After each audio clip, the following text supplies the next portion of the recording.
पोर्टलच्या उद्घाटन मागेल त्याला सौर पंप या अतिशय महत्वाकांक्षी योजनेच्या पोर्टलच्या उद्घाटन प्रसंगी या ठिकाणी उपस्थित असलेल्या आपल्या प्रधान सचिव आभा शुक्लाजी, श्री लोकेश चंद्र, श्री अनबलगम, डॉक्टर संजीव कुमार, श्री विश्वास पाठक, सर्व वरिष्ठ अधिकारी आणि वेगवेगळ्या ठिकाणून जुडलेले आपले सर्व अधिकारी, शेतकरी भगिनी आणि बंधूंनो, आज एक अतिशय ऐतिहासिक असा दिवस आहे. कारण आज महाराष्ट्राची वाटचाल ही पेड पेंडिंग कडनं मागेल त्याला सौर पंप अशा प्रकारची होते. मला आठवतं की महाराष्ट्राच्या विधानसभेमध्ये ऊर्जाची चर्चा होत असताना ज्यावेळेस आम्ही विरोधी पक्षामध्ये होतो आणि विशेषतः 2014 पूर्वी, त्यावेळी दर अधिवेशनात आम्ही आकडे वाचून दाखवायचो कुठल्या जिल्ह्यात किती पेड पेंडिंग आहे आणि कसे त्या ठिकाणी कनेक्शन मिळत नाही आहेत. मुख्यमंत्री झाल्यानंतर मोठ्या प्रमाणात आपण पेड पेंडिंग क्लिअर करण्याकरता पैसे दिले आणि मग त्याचा आपण पाठपुरावा करायचो, किती झाले.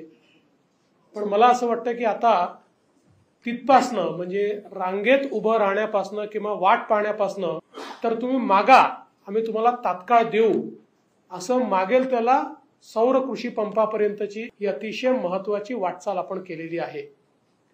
मला या गोष्टीचा आनंद आहे की केंद्र सरकार आणि राज्य सरकार मिळून ही अतिशय महत्वाकांक्षी योजना या ठिकाणी सुरू झाली. देशाचे प्रधानमंत्री माननीय मोदीजींचे मी आभार मानतो की त्यांनी कुसुम सारखी योजना आणली आणि त्यातनं मोठ्या प्रमाणात आपल्याला फायदा मिळाला. महाराष्ट्रात विशेषतः आपण अतिशय महत्वाचा निर्णय घेतला की 30% हे केंद्र सरकारचे, 10% हे लाभार्थ्याचे आणि उर्वरित 60% हे राज्य सरकारच्या माध्यमातून आपण देतो. आणि अनुसूचित जाती आणि अनुसूचित जमाती करता 5% केवळ लाभार्थ्याकडनं घेतो. म्हणजे 95% पैसा हा केंद्र सरकार आणि राज्य सरकार देते. आणि याचा सगळ्यात मोठा फायदा असा आहे, एकीकडे रांगेत उभं राहण्याची आवश्यकता नाहीये वर्षानुवर्ष. म्हणजे मला आठवतं की अनेक वेळा तर 3-3 वर्ष लोकांना पंप मिळालेले नाहीत. पण आज तात्काळ आपण त्या ठिकाणी तो पंप देणार आहोत. पंप मिळाल्यानंतर अर्धे दिवस रात्री वीज, अर्धे दिवस सकाळी वीज, त्यामुळे रात्री बेरात्री पाण्याची सोय करा. यातनं मुक्ती मिळणार आहे. शेतकऱ्यांना दिवसाच ही वीज मिळणार असल्यामुळे अतिशय रिलायबली त्यांना दिवसा हे काम छान त्यांच्या शेतामध्ये करता येईल. आणि सगळ्यात महत्वाचं, आता तर ठीक आहे की राज्य सरकारने शेतकऱ्यांकडनं विजेचं बिल घ्यायचं नाही असा निर्णय केलाय. पण या शेतकऱ्यांना आपण विचार केला तर साधारणपणे जन्मभराकरता पुढच्या 25 वर्षाकरता या ठिकाणी कुठलंही बिल लागणार नाहीये. आणि सहज मी लोकेशजींना विचारत होतो तर साधारणपणे आपण विचार केला तर या 25 वर्षामध्ये त्यांना जो काही फायदा होणार आहे तो आपण 7.5 HP पंपाचा विचार केला तर 40,000 रुपये पर वर्ष पर्यंत, म्हणजे त्याचा 10 लाख रुपयाचा फायदा आहे. 10 लाख रुपये प्रत्येक शेतकऱ्याला जे बिलापोटी भरावे लागले असते त्या 10 लाख रुपयाची एक प्रकारे सरकारने हमी घेतली, शाश्वती घेतली, माफी केली आणि आता त्या ठिकाणी त्यांना ते भरता येतील. याच्यामध्ये चांगल्या पद्धतीनं रिलायबल ज्या कंपनी आहेत त्यांना पुरवठादार म्हणून आपण नियुक्त केलंय. 5 वर्षापर्यंत याच्या मेंटेनन्सची जबाबदारी जे इन्स्टॉलेशन करणार आहेत त्या कंपन्यांवर आहे. त्यामुळे त्याचाही एक मोठा फायदा हा निश्चितपणे शेतकऱ्यांना त्या ठिकाणी मिळेल. आणि याच सोबत पुढच्या काळामध्ये त्यांनी अधिकची वीज तयार केल्यानंतर ती ग्रीडमध्ये कशी टाकता येईल आणि त्यांना त्यातनं उत्पन्न कसं देता येईल, म्हणजे बिल भरणारा हा आता पैसे घेणारा कसा होऊ शकेल, अशी योजना शेतकऱ्यांपर्यंत आणण्याचा प्रयत्न हा आपल्या या सरकारच्या माध्यमातून चाललेला आहे. खरं म्हणजे मला या गोष्टीचा आनंद आहे की गेल्या 2-2.5 वर्षामध्ये आपल्या तीनही कंपन्यांनी अतिशय पाथ ब्रेकिंग अशा प्रकारचे निर्णय घेतलेले आहेत की ज्याच्यामुळे पुढचं जे आपल्या ऊर्जा विभागाचं भवितव्य आहे, आज जरी आपण बऱ्यापैकी स्ट्रगल करत असलो तरी देखील भविष्यामध्ये या निर्णयांमुळे आपलं राज्य इतर राज्यांच्या सगळ्यात पुढे असणार आहे. आताही ही योजना राबवताना देशात आपण नंबर 1 आहोत, ऊर्जा निर्मितीमध्ये आपण नंबर 1 आहोत आणि ज्या प्रकारचे करार आपण केलेले आहेत, ऊर्जा निर्मिती असेल, ऊर्जा खरेदी असेल, यामध्ये मला असं वाटतं की भविष्याचा वेध घेणारं जर कुठलं राज्य असेल तर ते आपलं राज्य आहे. पारेषणाच्या व्यवस्था आहेत, त्याच्यामध्ये आपण अतिशय चांगला प्लॅन तयार करून त्याच्यात भविष्याचा वेध घेत आपण ते काम केलेलं आहे. आणि हे सगळं करत असताना आपल्या ग्राहकांवर कमीत कमी भुर्दंड कसा येईल.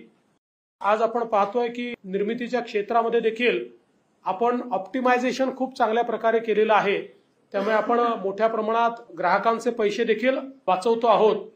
आणि या सगळ्या प्रोसेसमध्ये मला असं वाटतं की ज्या प्रकारे केंद्र सरकारने देखील आपल्याला मदत केली आहे, RDSS सारखा आपला प्लॅन असेल की ज्याच्यामध्ये आता केंद्राची मदत मोठ्या प्रमाणात आपल्याला मिळते, कुसुममध्ये मिळते. आणि मला असं वाटतं की यातला सगळ्यात महत्वाचा भाग हा जे आपण जवळपास आता 12,000 मेगावॅटचे ना आपण मुख्यमंत्री सौर कृषी वाहिनीमध्ये 12,000 मेगावॅटचे आपले करार झाले आहेत, कामं सुरू झाले आहेत, काही कामं देखील पूर्ण झाले आहेत. मला असं वाटतं की आजपासून 2 ते 2.5 वर्षांनी महाराष्ट्र हे देशातलं एकमेव राज्य असेल की ज्या राज्यामध्ये शेतकऱ्यांना मिळणारी 100% वीज ही सौर ऊर्जा असेल. आणि त्यामुळे एकीकडे आपण ग्रीन एनर्जी देऊ आणि दुसरीकडे मोठ्या प्रमाणात आपण पैसे देखील त्या ठिकाणी सरकारचे किंवा आपल्या कंपन्यांचे वाचवू शकू. आणि हा जो काही सबसिडीचा भुर्दंड आहे, क्रॉस सबसिडीचा भुर्दंड आहे, याच्यावर देखील एक कॅप आणू शकू. ते मला असं वाटतं की हा खूप महत्वाचा एक निर्णय या ठिकाणी होतोय. खरं म्हणजे परवा आपण पंप स्टोरेजचे काही करार केले आणि आपली आज इन्स्टॉल कॅपॅसिटी 40,000 मेगावॅटची आणि परवा आपण केलेले करार एकाच दिवशी 44,000 मेगावॅटचे केले आहेत. त्यामुळे कुठल्या दिशेने आपण चाललो आहोत हे मला असं वाटतं यातनं निश्चितपणे आपल्याला पाहायला मिळू शकतं. मी या निमित्ताने ऊर्जा विभागाचं, ऊर्जा सचिव असतील, तिन्ही आपल्या कंपन्यांचे CMD असतील, आपले सगळे डायरेक्टर्स असतील, सगळे अधिकारी असतील, या सगळ्यांचं मनापासून अभिनंदन करतो की हा जो काही आपला 2-2.5 वर्षाचा कार्यकाळ आहे, मला असं वाटतं की हा एक प्रकारे आपल्या ऊर्जा विभागाचा एक टर्निंग पॉइंट म्हणून आपल्याला हा कार्यकाळ बघता येईल की ज्याच्यात आपण खूप महत्वाचे निर्णय घेऊन भविष्याची सगळी नांदी आपण या कार्यकाळामध्ये उभी केलेली आहे. म्हणून आपल्या सर्वांचे मनापासून आभार मानतो. आणि विशेषतः मला आनंद आहे की योजना आपण किती केल्या तरी देखील लाभार्थ्याचं सॅटिस्फॅक्शन महत्वाचं असतं. आणि आता ज्या शेतकऱ्यांशी आपण या ठिकाणी जो काही संवाद साधला त्याच्यामध्ये त्यांचं सॅटिस्फॅक्शन, त्यांच्या तोंडून आपल्याला जे काही ऐकायला मिळालेलं आहे, मला असं वाटतं की ते आपल्याकरता लाख मोलाचं आहे. आणि म्हणून सर्व शेतकऱ्यांचं मनापासून अभिनंदन करतो, फील्डवरच्या सगळ्या ऑफिसर्सचं मनापासून अभिनंदन करतो आणि आपल्या सर्वांना गणेशोत्सवाच्या शुभेच्छा देऊन माझे 2 शब्द संपवतो. जय हिंद, जय महाराष्ट्र.